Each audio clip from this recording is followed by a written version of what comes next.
Samajwadi party की बहू अखिल मुलायम सिंह यादव की बहू अपर्णा यादव बुधवार की सुबह भाजपा की हो जाएगी। अभी हाल ही में यह सवाल जब किया गया अखिलेश यादव से कि आपके घर की एक बहू अब बीजेपी की होने वाली है, तो अखिलेश यादव ने कहा था कि बाबा को अपनी चिंता करनी चाहिए। हम समझने की कोशिश करेंगे कि अखिलेश यादव की के भाई, सौतेले भाई प्रतीक यादव की पत्नी अपर्णा यादव बीजेपी में शामिल होने के क्या मायने, इससे मुलायम सिंह यादव की किस तरह से चूलें हिल रही है। हम आपको वो फैक्ट बताएंगे जो समझ में आएगा कि अपर्णा यादव सिर्फ एक उम्मीदवार नहीं है। अपर्णा यादव को बीजेपी अपनी पार्टी में क्यों शामिल कर रही है, आप चौंक जाएंगे इस चीज को जानकर। अपर्णा यादव 2017 में समाजवादी पार्टी से चुनाव लड़ चुकी हुई है, लेकिन वो रीता बहुगुणा से चुनाव हार गई। तो एक हारे हुए उम्मीदवार को बीजेपी ने अपनी पार्टी में क्यों लेना तय किया है और क्यों रीता बहुगुणा के जगह पे उसी जगह से चुनाव में टिकट देने की घोषणा की है। रीता बहुगुणा नाराज चल रही हैं। रीता बहुगुणा कह रही है कि ठीक है, मेरी उम्र ज्यादा हो गई, आप मेरे बेटे को टिकट दीजिए। लेकिन भाजपा ने उन्हें टिकट देने से योगी आदित्यनाथ ने मना कर दिया और सेंध सीधे समाजवादी परिवार में लगाया। जो पार्टी अपने आप को यादवों का रहनुमा कहती है, उस पार्टी के अंदर क्या खेल है, जरा इस चीज को समझना बहुत जरूरी है। आखिर अपर्णा यादव बीजेपी के लिए इतनी महत्वपूर्ण क्यों है? बुधवार की सुबह 10 बजे स्वयं उत्तर प्रदेश के मुख्यमंत्री योगी आदित्यनाथ की अगुवाई में योगी आदित्यनाथ के सामने मुलायम सिंह यादव की ये बहू अपर्णा यादव बीजेपी की हो जाएगी। लंबे समय से ये मनाने की कोशिश की जा रही थी कि अपर्णा को मनाया जाए। आपको जानकर आश्चर्य लगेगा, मुलायम सिंह यादव ने 2 शादी की और एक शादी उनकी लंबे समय तक गुप्त रही। कहा जाता है कि अमर सिंह के कारण अपर्णा की सास और प्रतीक की मां को सामाजिक मान्यता प्राप्त हुआ। हिंदू नियम के अनुसार पहली पत्नी की अनुमति के बिना दूसरे पत्नी को आप अपने घर में नहीं रख सकते। लेकिन मुल्ला मुलायम बने मुलायम सिंह को कई बार ऐसा लगने लगा कि यदि वो सचमुच में मुल्ला मुलायम बन जाए तो 2-2 पत्नी क्या 4-4 पत्नियां रख सकते। मुलायम सिंह यादव अपने ही एक सेक्रेटरी से उन्हें प्रेम हुआ और उसे अपने साथ रखने लगे। बाद में अमर सिंह के प्रेशर में उन्हें शादी करना पड़ा और प्रतीक की मां को उन्हें सामाजिक मान्यता देनी पड़ी। लेकिन घर में टकराहट आम हो गई। आपने कई बार पब्लिक प्लेस पर अखिलेश यादव को देखा होगा कि अपने पिता को अपमानित करते। और अखिलेश यादव के लिए कई बार मुलायम सिंह यादव ने कहा कि मैं देश का अकेला व्यक्ति हूं जिसने अपने बेटे को चीफ मिनिस्टर बनाया। मैं पूरे हिंदुस्तान में अकेला शख्सियत हूं जिसने अपने बेटे को अपनी कुर्सी सौंप दी और चीफ मिनिस्टर बना दिया। लेकिन मेरा बेटा जब मेरा नहीं हुआ तो दूसरे का क्या होगा? मुलायम सिंह यादव का यह गुस्सा अखिलेश यादव पर क्यों निकलता था? गाय बगाए ये क्यों होता था? दरअसल अखिलेश यादव को इस बात की आपत्ति थी कि मुलायम सिंह यादव ने दूसरी शादी चुपके चुपके क्यों की।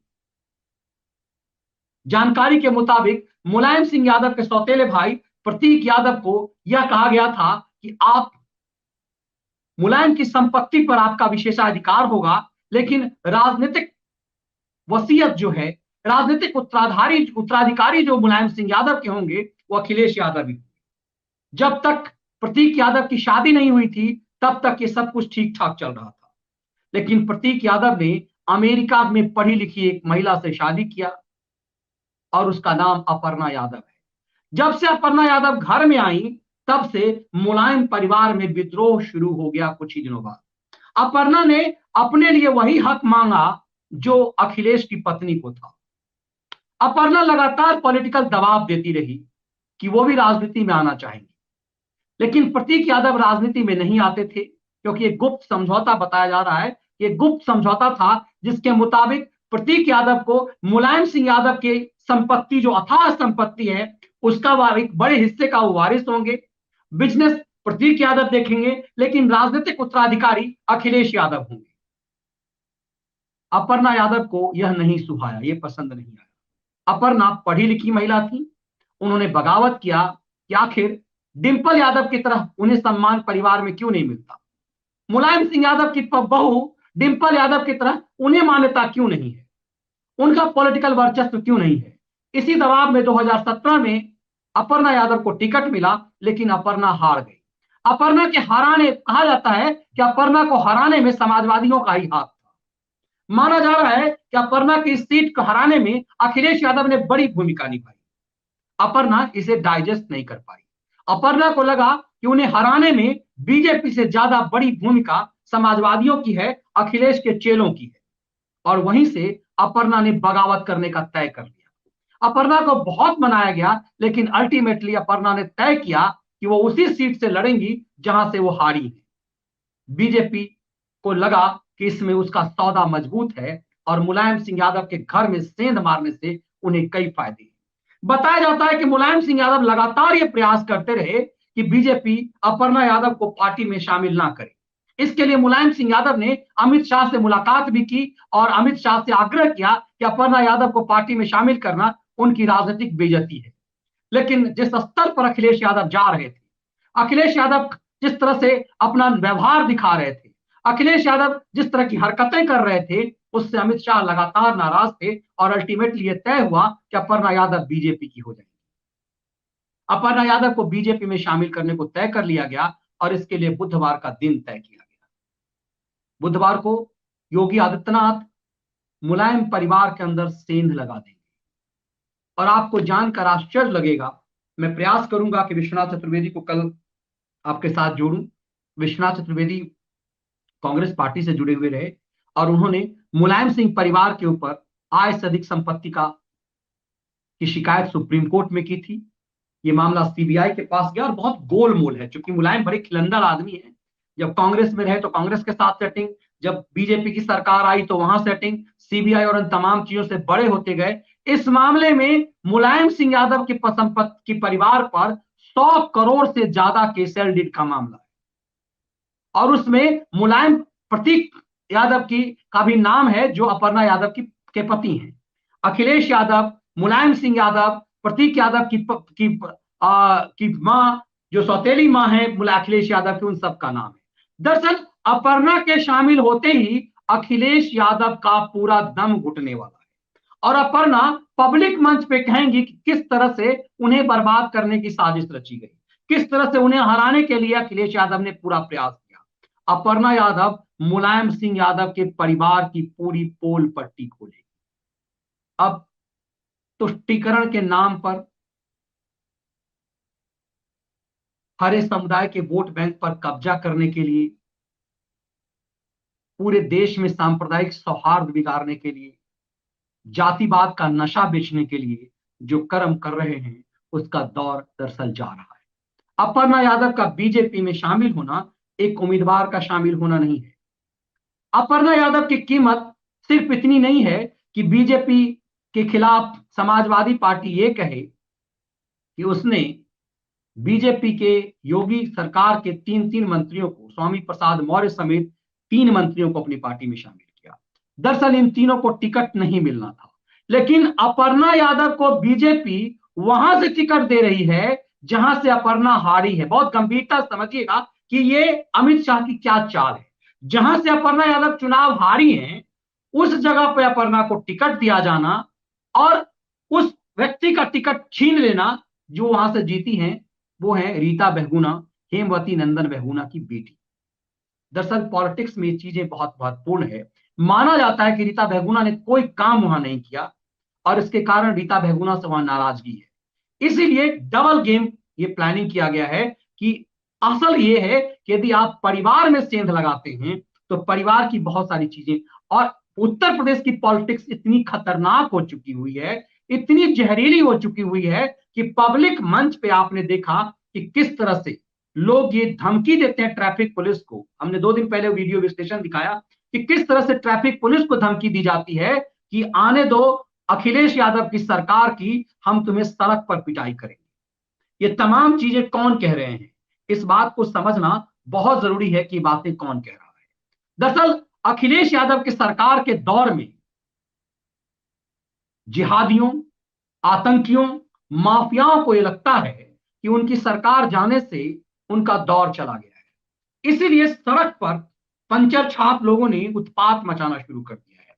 ट्रैफिक पुलिस वालों को धमकी दी जा रही है। अब समझिए कि यदि आज की तारीख में ट्रैफिक पुलिस को धमकी दी जा रही है, तो यदि अखिलेश की सरकार आ जाएगी तो क्या हो। ऐसा लग रहा है कि माफिया सब के सब इंतजार कर रहे हैं वक्त का। इसीलिए बाबा योगी आदित्यनाथ ने कहा कि ये सब जो बिल में घुसे हुए हैं वो बिल से निकलना चाहते हैं। इसीलिए माफियाओं का दौर है। और इसीलिए योगी आदित्यनाथ ने एक बड़ा दांव चला है परिवार के अंदर, मुलायम सिंह यादव परिवार के अंदर सेंध लगा करके पूरी समाजवादी पार्टी को तबाह कर देने का। समाजवादी पार्टी के अंदर बेचैनी इस कदर है कि वो ये तय नहीं कर पा रही है कि माफियाओं को गुंडों के साथ क्या किया जाए। वो पाक साफ तो होना चाहती है, लेकिन होना उसके लिए मुश्किल है। इसीलिए अखिलेश यादव की तरफ से आज एक प्रेस कॉन्फ्रेंस करके यह घोषणा किया गया कि जेल से आजम खान चुनाव लड़ेंगे और उस जमानत पर आया उसका बेटा बाबर आजम भी चुनाव लड़ेगा। अब्दुल्ला आजम भी चुनाव लड़ेगा और अब्दुल्ला आजम के साथ अखिलेश यादव ने आज एक प्रेस कॉन्फ्रेंस करके पूरे बेशर्मी से के साथ कहा कि ये दरअसल अब योगी आदित्यनाथ ने फंसाया है। कमाल की बात यह है, अखिलेश ये बेशर्मी तब कर रहे हैं जब अब्दुल्ला आजम को इलाहाबाद हाईकोर्ट ने उनकी मान्यता रद्द की है, योगी आदित्यनाथ ने नहीं रद्द की। लेकिन पॉलिटिक्स में किस कदर नेता मूर्ख बनाते हैं और इनके खलिहर खैराती इनके एजेंडे को सफल करते हैं। कमाल की बात यह है कि इलाहाबाद हाईकोर्ट ने अब्दुल्ला आजम के विधानसभा की सदस्यता रद्द की, क्योंकि अब्दुल्ला आजम के बाप ने उसकी उम्र उसके रियल उम्र से ज्यादा बना करके डबल दो तरह के जन्म प्रमाण पत्र बनाए और उसका इस्तेमाल भी कर लिया।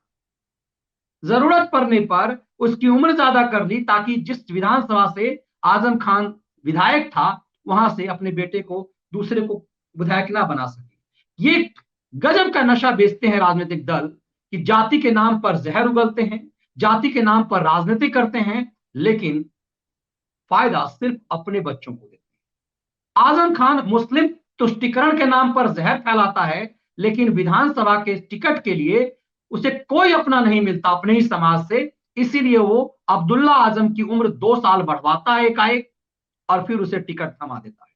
उस फर्जीवाड़ा में फंसता है और फिर बाप बेटा और पत्नी तीनों जेल जाते हैं। मतलब आजम की पत्नी तबस्सुम और आजम खान का बेटा अब्दुल्ला आजम। इसके साथ साथ लगभग 3 दर्जन केस अब्दुल्ला आजम पर है और आजम खान के ऊपर तो लगभग 100 FIR है और ये तमाम मामले अदालत में चल रहे हैं। इसलिए कहना कि योगी आदित्यनाथ ने फंसा दिया। हाईकोर्ट के आदेश के बाद आजम खान की कुर्की जब्ती हुई, मुनादी पिटवाई गई, अदालत ने मुनादी पिटवाई। फिर भी अखिलेश यादव कह रहे हैं कि वो आजम खान को टिकट देंगे, क्योंकि अखिलेश को पता है कि तुष्टीकरण का वोट बहुत जबरदस्त है उत्तर प्रदेश में और इसके लिए एक मार पड़ रही है कि कौन नोच लेगा। हैदराबाद से एक भाईजान आया है, कहीं वो ना नोच ले। इसीलिए जिस आजम खान को इग्नोर कर दिया था मुलायम सिंह यादव के बेटे अखिलेश यादव ने, उसे मंच दे दिया। लगभग 2 साल से सलाखों के पीछे चल रहा, 12-14 महीने से सलाखों के पीछे चल रहा आजम खान, जिसके लिए अखिलेश यादव ने कोई आंदोलन नहीं किया, क्योंकि अखिलेश यादव को पता है कि जिस रामपुर से आजम खान आते हैं उस इलाके में मुस्लिम जनता आजम खान से त्रस्त है और उन्होंने ही FIR कराई है। लेकिन पूरे प्रदेश में यह मैसेज ना चला जाए कि जिस आजम खान का इस्तेमाल मुलायम सिंह यादव ने किया उसे बुरे वक्त में मदद नहीं किया, इसीलिए अब्दुल्ला आजम के साथ आजम खान और अब्दुल्ला आजम को मंच पर लेना, इस बात की घोषणा करना कि आजम खान जेल से चुनाव लड़ेगा, क्योंकि ऑलरेडी वो सांसद है, उसकी सदस्यता तो गई नहीं है अभी, तो फिर विधानसभा चुनाव आजम खान क्यों लड़ेंगे? दरअसल ये मैसेज देना कि हम योगी से टकरा रहे हैं, ये खेल जबरदस्त है।